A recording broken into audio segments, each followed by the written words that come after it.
it, everybody. I always laugh when I say that because when I listened to it the other night, it sounds like my son-in-law. When he walks into a room, there's a few people. He always goes, "Hi, everybody." It's like a little song, and I kind of sound that way. So it's Angie from Equine Enrichment, coming to you from Rafter U7 Ranch and Wellness Center.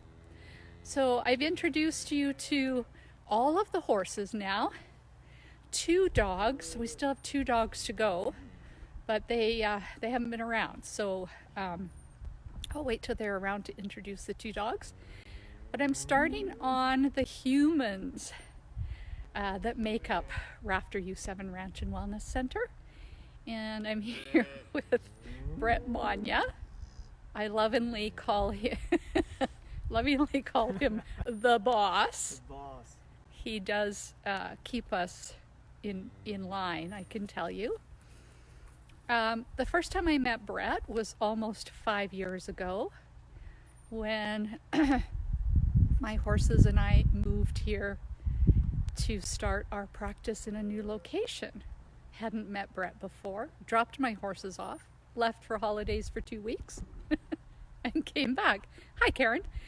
And then the first interaction I had with Brett was seeing the quad come down the driveway at like 1,000 miles an hour. Like he was just giving her. What I've learned about Brett is that's how he moves in the world all the time. So to have him sitting here with me for, about 10, 15 minutes is going to be a challenge for you, isn't it? Sure is. Yep. So I'm going to let Brett introduce himself, tell you guys a little bit about himself and what he does here out at the ranch. So thank you, Angie. Like you said, my name's Brett. We moved to the Carstairs area, 2015? We would have moved here, originally from the Wetaskiwin area. Live here with, of course, my beautiful wife Amy and our 2 kids, Wesley and Kate.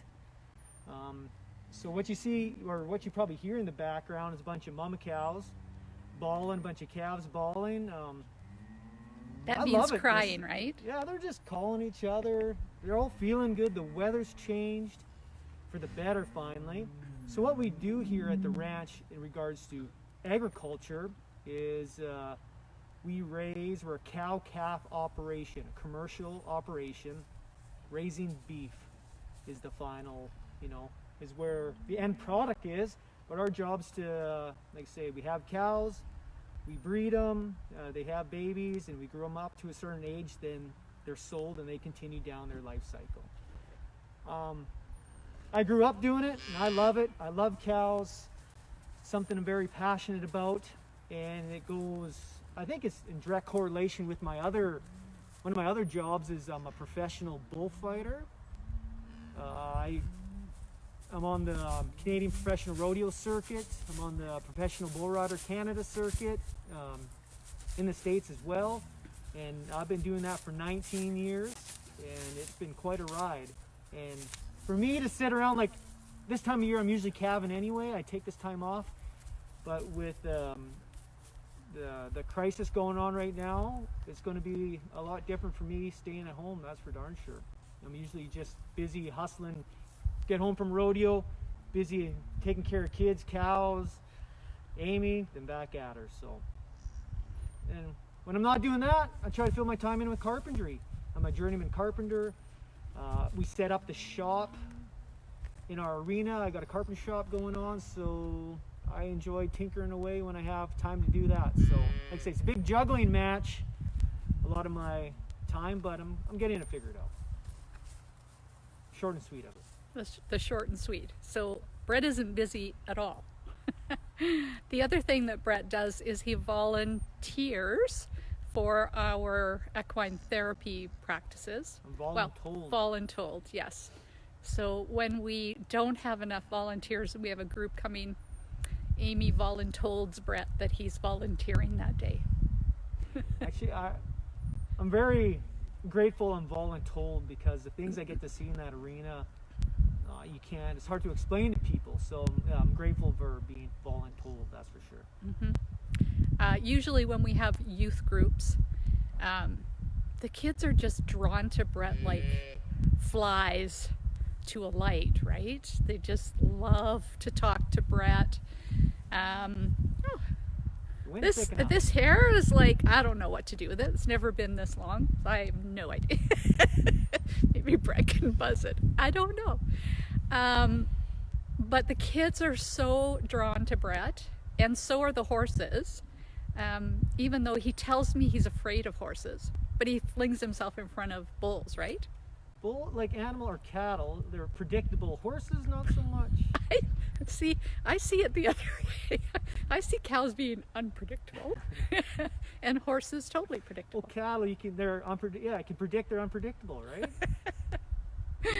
So Brett has been also, the other thing I know about Brett is that Amy might not agree with me with this. She might not. I find him extremely patient. So I don't know if anybody has seen, like, I'm doing this farmer and training stuff.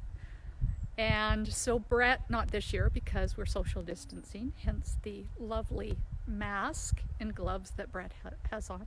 He's saving my life, right? You're welcome. I apparently am in that vulnerable age group. Where was I? Yeah, so I find him so patient with me because I don't know anything about cows, farming, agriculture. I know lots about horses, but the whole agriculture, it's been a really eye-opening experience. It's been awesome.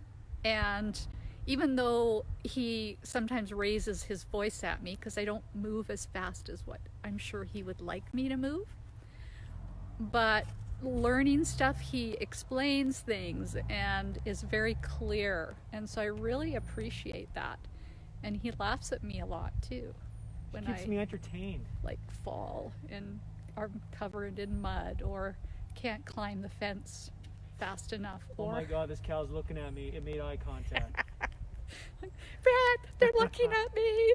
And when I can't open the door to the tractor. Yeah, so that happens. Because I love, Angie, that you want to learn, right? And I'm passionate, of course, about these cattle, this land. Yeah.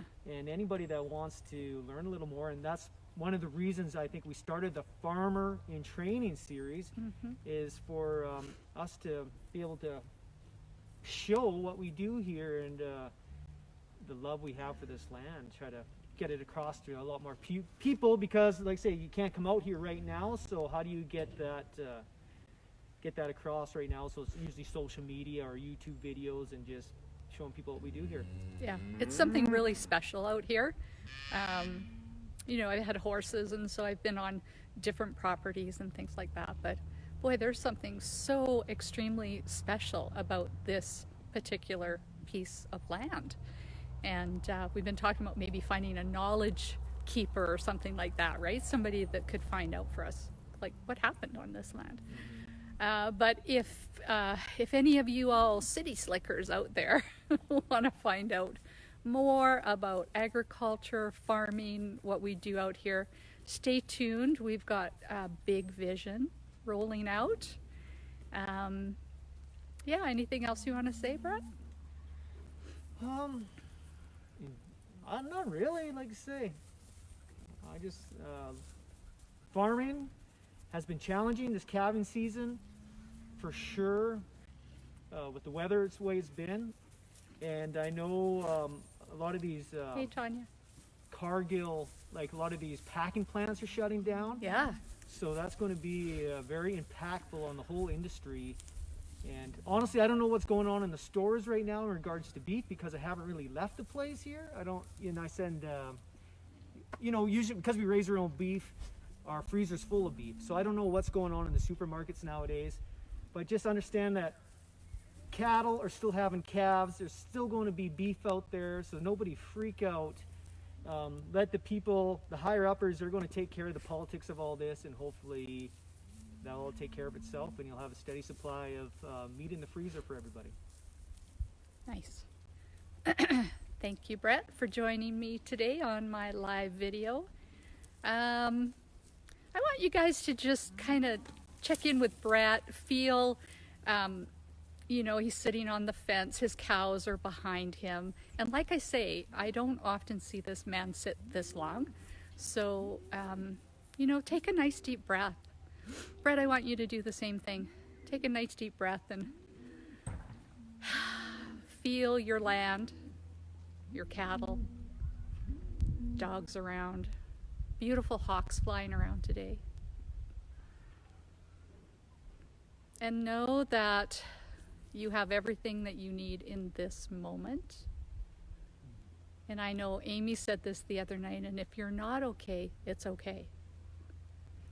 Take a deep breath. We wish you health and wellness. And finally, we have sunshine and warmth. So have a good day, everybody. Mwah.